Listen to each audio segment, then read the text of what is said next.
Let's say that you had a heavy cart, maybe that weighed, or not the weight, that had a mass of like 100 kilograms, and you wanted to get it up on top of a ledge of some kind. So let's draw a picture here. We got the ground, and got this upper level that we want to get our cart up onto.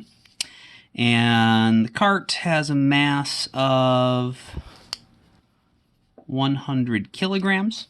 And let's say our ledge is 2 meters tall. And so you got a few options. I guess the simplest option is you could just lift it straight up. However, 100 kilograms would have a weight of like a couple hundred pounds, and that is more than most people could easily lift, especially vertically, 2 meters. Be lifting it up straight up over 6 feet. And so if you look around, maybe you see over on one side there's a short little like a delivery ramp or something going up here. That is pretty steep, but it's 4 meters long, and you could figure out the exact angle if you need to there. There's also, maybe to get up to the ledge, there is a longer ramp, more designed like for walking, so it has a gentler angle, and this will be, let's say, 10 meters long. And so I have two questions. The first one is how much work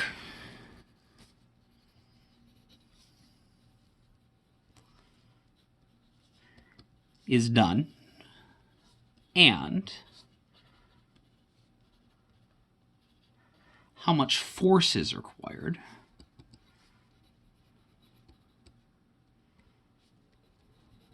to either, for each of the three options, to lift,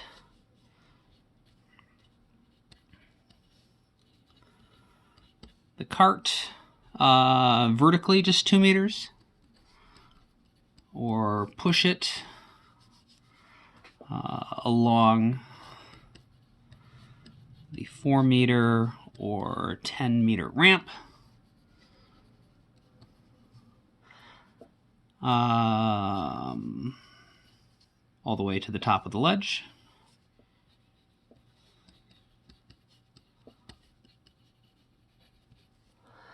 At constant speed.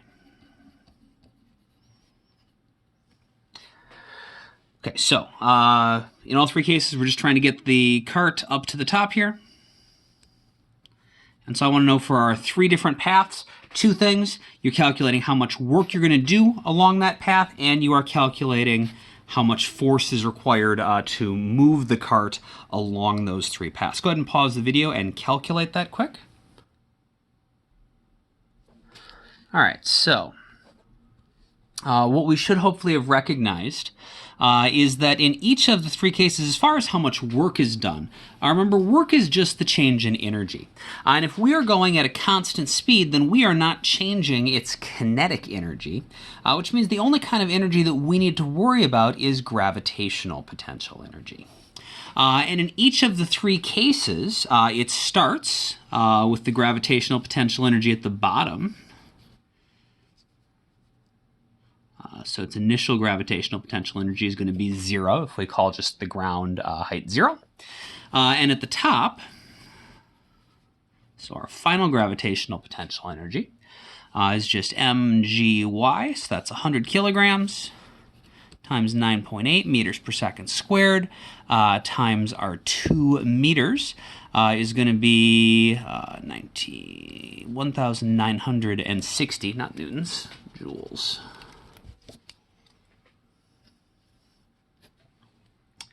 And so if the work done is the change in energy, then all we've done, no matter which way we've gone, we've only changed its energy by 1,960 joules, and so we must have done 1,960 joules of work.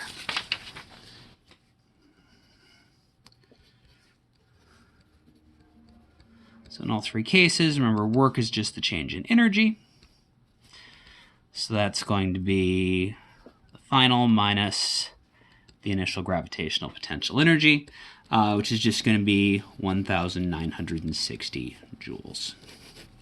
Remember, work doesn't care how difficult you thought a task was. Work is just all about what you've actually accomplished. And so in all three cases, we've accomplished the same thing. It doesn't really matter what it looks or feels like from your perspective. Work is just about what actually got accomplished. And it ended with the same amount of energy in all three cases because we got it to the same spot in all three cases at a constant speed. As far as the force goes, so to lift it, a couple ways to think about this. One is just using our work equation. If we're going to lift it, then the force we're going to be applying is upwards, and we know that it's got to move 2 meters upwards. So work is FD cosine theta. If they're in the same direction, though, theta is 0, and so anytime that you're pushing in the same direction it's moving, it's just going to be F times D. So that means that in this case for the lift, the force is equal to the work over the distance. That's 1,960 joules divided by 2 meters is going to be 980 newtons. The other way you could get to that, of course, is to recognize that the weight, the force of gravity pulling down on this, is m times g, which is going to be 980 newtons. And if you want to lift it at a constant velocity, then you would need to have the net force be 0 so that it can move at a constant speed, because we can't have any net force if we're going to have a constant speed, which means you would need to lift up with the same force as the force of gravity pulling down, which is 980 newtons. To go up the 4-meter ramp, so if we are going to go 4 meters, if you're going to push something up a ramp, the most efficient way to push it is, of course, to just push it in the direction of the ramp. And so in this case, work once again is FD cosine theta, but again, the force and the displacement are in the same direction, so we just do work equals FD. Which means the force is going to be the work over the distance, 1960 over 4 in this case is going to be 490 newtons. And for the 10-meter ramp, same idea. Got to go 10 meters. But again, you're just going to push it in the direction of the ramp. And so same thing. Work is F times D, because they're in the same direction. So the force is the work done over the distance required. So 1960 over 10 is 196 newtons. And so at this point, a couple important observations. One, the work done is the same in all three cases. It doesn't actually matter which of the three options you use. The end result is exactly the same. Now you might think, oh, well, this is easier. It's easier to use the longer ramp because it requires less force. The trade-off, though, is that it requires a greater distance. And so it depends on what you consider to be easier. Is it easier to walk a greater distance, to have to walk 10 meters instead of just lifting it up 2 meters? But in exchange, you get to use a lot less force. And you'll notice the ratios here. 10 over 2, we had to go 5 times further with this option. But 196 is 5 times smaller than 980 newtons. And so it looks like if we were willing to have a displacement that was 5 times greater, we would only need 1/5 the force. Let's see if that same relationship is true here. If we were willing to go twice as far, so 4 meters instead of 2 meters, so we had to go twice as far. In exchange, we only needed half the force. It looks like there's always an inverse relationship between the amount of force required and the amount of distance over which we have to apply that force. So for a ramp, and this again is assuming it's frictionless. So we're assuming our cart's wheels are, in good shape, so we don't have to worry about friction. For a frictionless ramp, it allows us to do the same work as lifting, but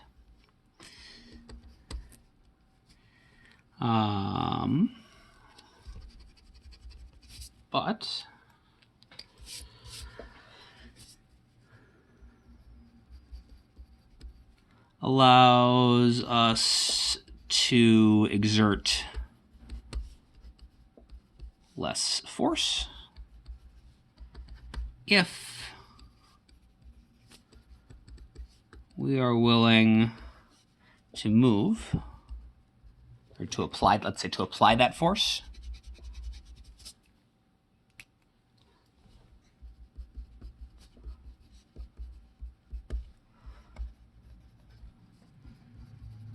over a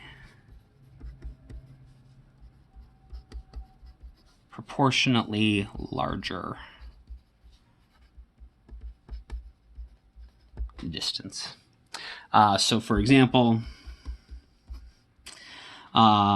if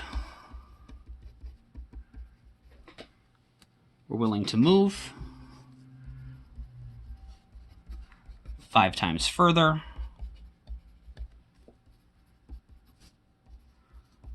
only need 1/5 the force.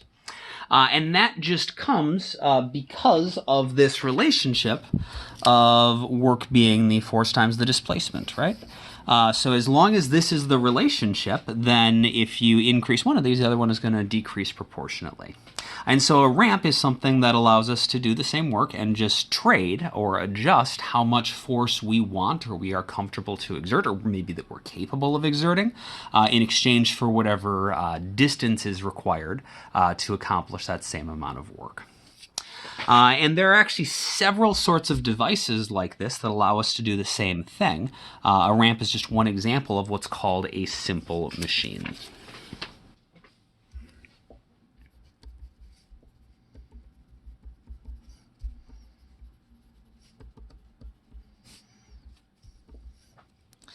So all simple machines allow us to do the same thing.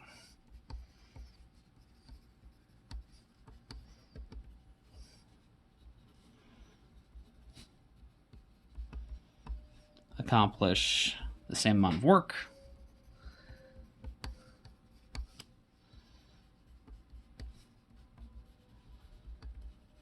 trading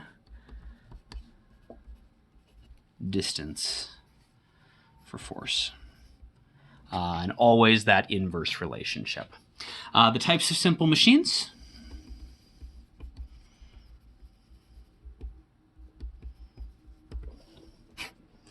So they're generally considered to be, there's slightly different lists depending on who you ask. But basically speaking, the types of simple machines, you got the inclined plane,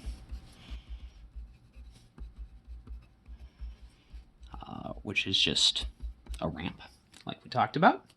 A lever, a wedge,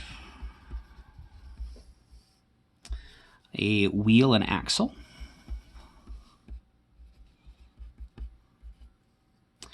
a pulley,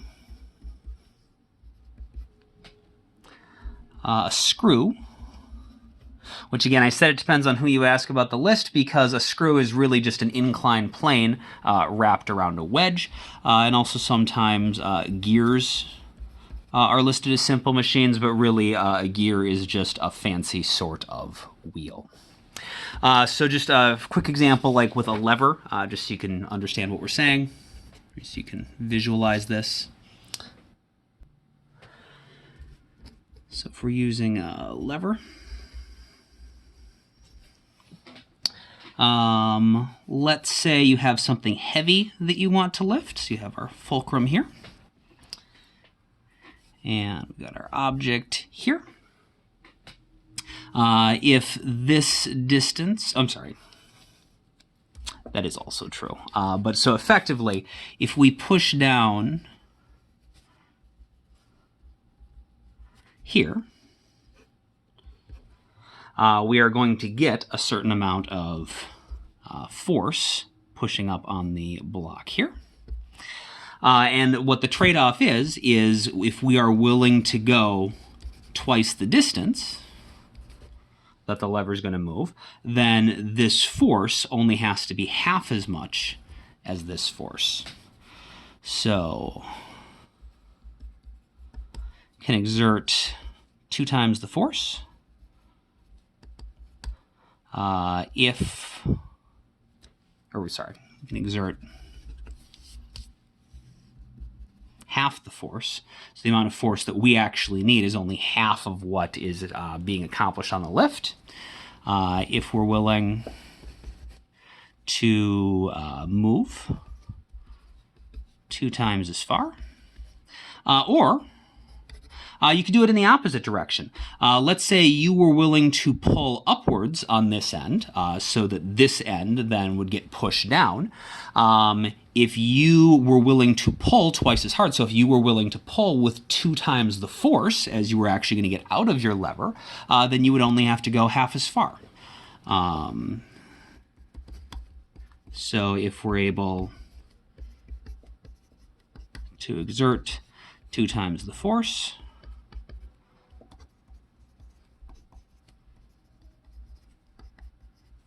only have to move half as far. And so we can use our simple machines in either direction. We can use it to make a job easier in the sense that if you have a lot of extra force available and you're able to push or pull on something harder, then you can make it easier by not having to move as far. Or if something would be really difficult for you to move on your own, it would require a lot more force than you could normally exert, then the simple machine can allow you to do the job in exchange for, and use less force in exchange for moving a greater distance. And so we call the mathematical relationship we get out of our simple machine the mechanical advantage. And so the mechanical advantage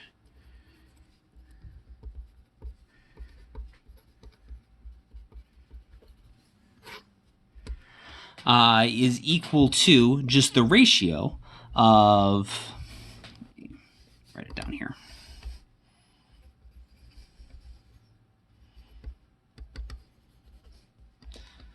force required without the machine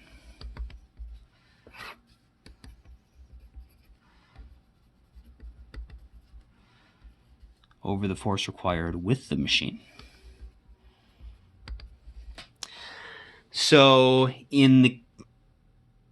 those are the same words, force required without the machine divided by the force required with the machine. So for example, with the ramp, a ramp that allows us to exert half the force would have a mechanical advantage of 2 because the force we would need to just lift something is twice as big as the force we would need if we push something up a ramp that is twice as far.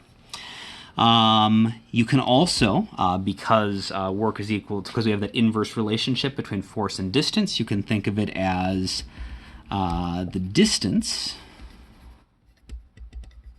required with the machine divided by the distance required without the machine. So that's the opposite of up here. So we got with on the top and without on the bottom. If you want to get a mechanical advantage of 2 from a ramp, you need to be willing to go twice as far versus the hard way. But in advantage, in return, you only have to exert half that force. Or with a lever, you can get a mechanical advantage of 2. You can lift something twice as heavy as you'd normally be able to. In exchange, though, you have to go twice as far. Or you can do it the opposite way. You can have a mechanical advantage of 1/2, where you're exerting more force in exchange for getting a larger distance out. It's not always bad. If you have extra force available, a mechanical advantage of less than 1 might actually still be advantageous because it is easier for you to apply extra force over a smaller distance to move something a greater distance.